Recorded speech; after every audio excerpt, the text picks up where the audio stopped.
मधुबन के बाबा, मधुबन के बाबा मुरली वाले, आपका क्या कहना, आपका क्या कहना। ओम शांति। आज 8 अगस्त 2023 के साकार मधुर महावाक्य हैं। आज मीठे मीठे बाप दादा बोले, मीठे बच्चे, संगम युग ब्राह्मणों के लिए कल्याणकारी है, इसलिए सदा फख्र में रहना है, किसी बात का फिक्र नहीं करना है। बाबा ने कहा, मीठे बच्चे, संगम युग ब्राह्मणों के लिए कल्याणकारी है, इसलिए सदा फख्र में रहना है, किसी बात का फिक्र नहीं करना है। बाबा ने आज प्रश्न पूछा कि जिनकी अवस्था अच्छी है उनकी निशानियां क्या होंगी, और उत्तर में बाबा ने कहा, उन्हें किसी भी बात में रोना नहीं आएगा, मुरझाएंगे नहीं, गम व अफसोस नहीं होगा, हर सीन साक्षी होकर देखेंगे, कभी क्यों क्या के प्रश्न नहीं करेंगे, किसी के नाम रूप को याद नहीं करेंगे, एक बाबा की याद में हर्षित मुख रहेंगे। तो बाबा ने मातेश्वरी जी के शरीर त्याग करने पर 25 जून 1965 को ये महावाक्य सुनाए थे। तो ध्यान से सुनेंगे। मुरली का गीत है, माता ओ माता तू सबकी भाग्य विधाता। ओम शांति। मीठे बच्चों को फरमान है कि बेहद के बाप को याद करते रहो। जो भी नाम रूप वाले बच्चे बाप की सर्विस में हैं, उनसे यह ज्ञान और योग सुनना है। वह भी यही सुनाएंगे कि बाप को याद करो, क्योंकि वर्षा उनसे मिलता है। मम्मा भी तो वही सुनाती है और बच्चे भी वही सुनाते हैं कि शिव बाबा को याद करो। तुम बच्चे यहाँ शिव बाबा की याद में बैठे हो, तुम्हें कोई फिक्र नहीं करना है, क्योंकि तुम बेहद के बाप से ये वर्षा ले रहे हो। इनमें कोई भी शरीर छोड़कर जाते हैं तो हम कहेंगे कि यह भी भावी है, कल्प पहले भी यह हुआ था, क्योंकि ड्रामा के ऊपर भी तो चलना पड़े ना। जिसे कोई फिक्र नहीं रहे, आज मम्मा गई, कल और कोई भी चले जाएंगे, फिर भी बाप को मुरली जरूर सुनानी है। बाबा तुम बच्चों को नई नई पॉइंट्स सुनाते, उनका अर्थ समझाते रहते हैं और यही सबको कहते हैं कि बच्चे बाप को याद करो, कोई भी नाम रूप में फंसो मत। यह तो सब बच्चों के लिए ज्ञान है, आगे चल करके और भी बहुत कुछ वंडरफुल बातें देखने की हैं। इस समय तो है ही दुख की बातें, परंतु उस दुख का हमें कोई फिक्र नहीं है। देखो, यह बाबा को तो कोई फिक्र है ही नहीं, क्योंकि जानते हैं कि हमको तो बाबा को ही याद करना है, हमको बाबा से वर्षा लेना है। बाबा ने समझाया है कि क्रिएशन से कोई वर्षा नहीं मिलता है, क्रिएशन को क्रिएटर से वर्षा मिलना है। इसलिए जो भी क्रिएशन बच्चे और बच्चियां हैं, उन्हें एक क्रिएटर को याद करना है, चाहे कुछ भी हो जाए। समझो कोई भी ऐसा विघ्न पड़ता है तो उसमें संशय की तो बात ही नहीं है, क्योंकि एक शिव बाबा को याद करना है। इसमें ही बच्चों का कल्याण है। अगर कोई अच्छी सर्विस करते करते चला जाता है तो समझना चाहिए कि जो कोई भी जाता है उसे जाकर के और कहीं पाठ बजाना है। कोई ना कोई कल्याण के कारण ये सब कुछ होता है, क्योंकि बाप कल्याणकारी है और ये संगम युग ब्राह्मणों का है ही कल्याणकारी। हर एक बात में कल्याण समझ फख्र में ही रहना है, क्योंकि हम ईश्वरीय संतान हैं, ईश्वर से वर्षा लेते हैं। वर्षा लेते लेते कोई चले जाते हैं तो जरूर उनका कोई और पाठ होगा, इससे भी जास्ती कोई और कार्य करना है। अहो सौभाग्य, जो हमारा ही पाठ है कल्प पहले मुआफिक बाप के मददगार बनने का। मददगार बनते बनते कोई जनरल भी मर पड़ते हैं। हम समझते हैं ड्रामा अनुसार ही ये सब कुछ होता है, कोई गया तो क्या हुआ, हमें उनके लिए कुछ करना नहीं है, हमारा तो सब कुछ गुप्त है। वास्तव में अवस्था उनकी अच्छी है जिन्हें कभी आंसू ना आए, कभी ऐसे भी ना समझें कि मम्मा का शरीर छूट गया, अब क्या होगा। आंसू आए तो नापास हो जाएंगे, क्योंकि बाप बैठा है ना, जो हम सबको वर्षा दे रहे हैं, वह तो अमर ही है, उसके लिए कभी कोई आंसू आने की दरकार भी नहीं है। हम तो खुद भी खुशी से शरीर छोड़ने के लिए पुरुषार्थ कर रहे हैं। मम्मा का भी कोई कार्य अर्थ इस समय जाने का था। यह भी ड्रामा है। कोई भी अपनी अवस्था अनुसार शरीर छोड़े तो उनका कल्याण है। बहुत अच्छे घर में जन्म लेकर के वहां भी कुछ अपनी खुशी देंगे। छोटे छोटे बच्चे भी सबको खुश कर देते हैं, सभी उनकी बहुत महिमा करते हैं। तो बच्चों का ड्रामा के ऊपर और बाप के ऊपर मदार है। जो कुछ भी होता है सेकंड बाय सेकंड वह ड्रामा की नूंद है। ऐसा समझ करके खुशी में सदा हर्षित रहना चाहिए। कोई भी नाम रूप में हम लोगों को फंसना नहीं है। पता है ये शरीर है, इसको तो जाना ही है। हर एक का पार्ट नूंधा हुआ है। हम रोएंगे तो क्या रोने से उनका पार्ट बदल सकता है?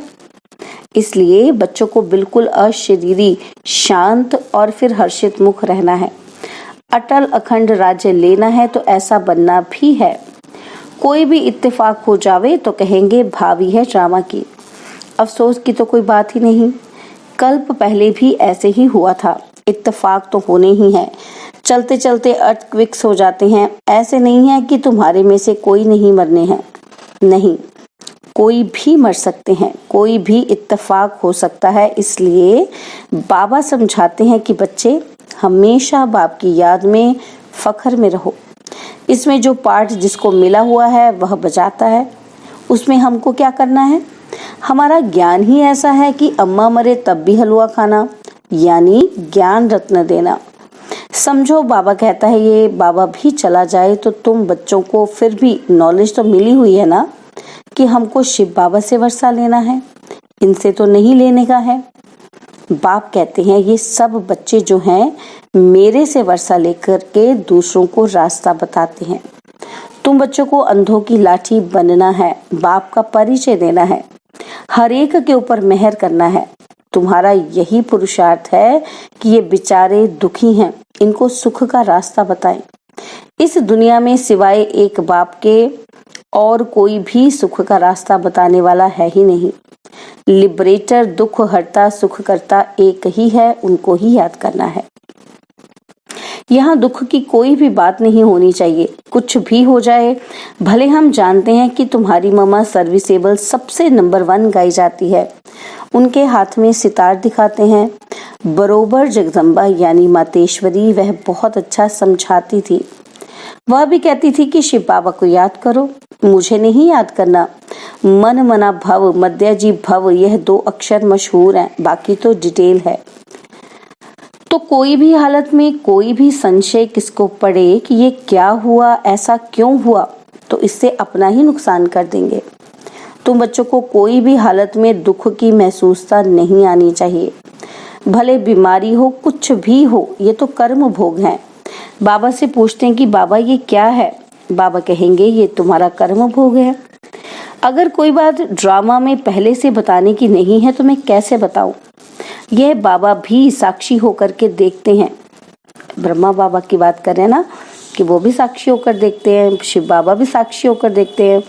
तो बच्चों को भी साक्षी होकर के देखना है और बाप की याद में फख्र में रहना है कि हम ईश्वर की संतान हैं, ईश्वर के पोत्रे और पोत्रियां हैं, ईश्वर से वर्षा ले रहे हैं। बरोबर हम जानते हैं कि मम्मा ने भी ईश्वर का वर्षा लेते लेते शरीर छोड़ दिया।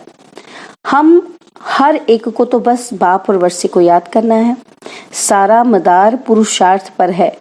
यह बच्चे भी महसूस कर सकते हैं कि जितना हम पढ़ेंगे उतना ऊंच पद पाएंगे, ऊंचा प्रिंस बनेंगे। सूर्यवंशी भी प्रिंस और चंद्रवंशी भी प्रिंस एंड प्रिंसेस हैं।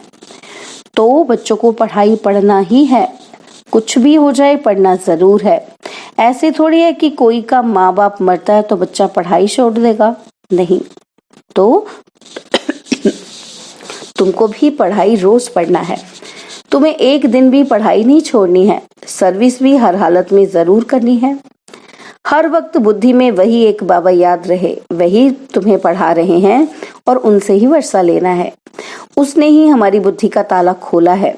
सारे ब्रह्मांड, सूक्ष्म वतन और फिर सृष्टि के आदि मध्य अंत का ज्ञान हमारी बुद्धि में है।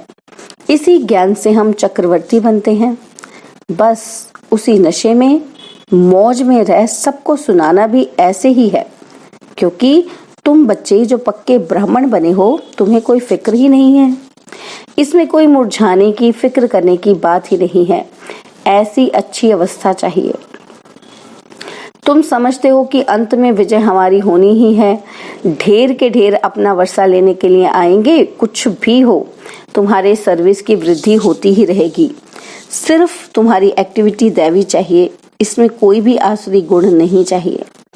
किससे लड़ना झगड़ना, किससे कड़वा बोलना या अंदर में कुछ लालच, लोभ, क्रोध आदि अगर होगा तो बहुत कड़ी सजा खानी पड़ेगी। इसलिए कोई को भी दुख नहीं देना है, सबको सुख का रास्ता बताना है। कोई छोटे बच्चे हैं, चंचलता करते हैं तो भी चमाट नहीं मारनी है, उन्हें भी प्यार से चलाना है। घर में भी बड़ा युक्ति से चलना है। कई हैं जो यहाँ बहुत अच्छी तरह से समझते हैं, घर में जाते हैं तो उन्हें माया हैरान करती है। यह भी बाप समझाते हैं कि बच्चे, तूफान जोर से आते रहेंगे, दिन प्रतिदिन तूफान और विघ्न पड़ते रहेंगे, तुम्हें घबराना नहीं है। बाप कहते हैं इस हमारे रुद्र ज्ञान यज्ञ में अथाह विघ्न पड़ेंगे, क्योंकि यह नई नॉलेज है। कोई पूछते हैं कि तुम शास्त्रों को मानते हो? बोलो हाँ, मानते हैं। ये सब भक्ति मार्ग के शास्त्र हैं, यह ज्ञान मार्ग है। ज्ञानेश्वर बाप कहते हैं मुझे याद करो, बस। हम भी तुमको कहते हैं कि बाप को याद करो। करो ना करो तुम्हारी मर्जी। अभी नरक है, रावण राज्य है।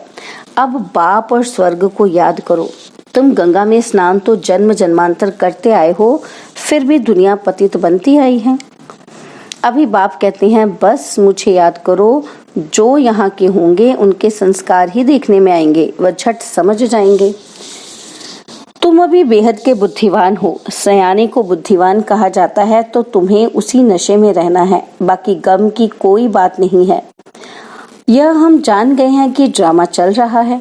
तुम कहेंगे वाह मम्मा गई, वह एक्टर दूसरा एक्ट करने गई। इसमें मूंझने की, रोने की, दुख की दरकार नहीं है। वह कोई ऊंची सर्विस करने के लिए गई। तुम दिन प्रतिदिन ऊंचे बनते जाते हो। कोई शरीर छोड़ेगा तो भी ऊंची सर्विस जाके करेगा। इसलिए बच्चों को कोई भी दुख नहीं होना चाहिए। मम्मा क्या, सभी जाएंगे।